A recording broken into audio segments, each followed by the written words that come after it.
Welcome to my vlog dito sa Kubo. Ito po yung pangatlong vlog ko na po. Ang pangalan ko po sa account, vlogger po sa Bayabasan, Emmanuel Poryo po. Ang aking account sa YouTube, vlogger po sa Bayabasan dito sa probinsya ng Quezon. Kita nyo po yung kubo namin, oh.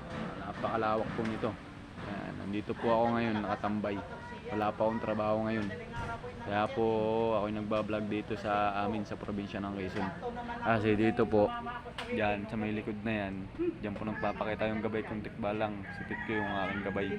Yan, kita nyo po yan, oh, yung likod na yan. Alas 6 ng hapon po nagpapakita yan dito sa amin sa probinsya ng Quezon.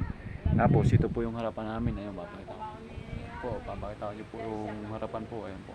Kita nyo po, sana po pakipindot na rin yung bell button at saka i-like, in comment at saka yan po. Thank you.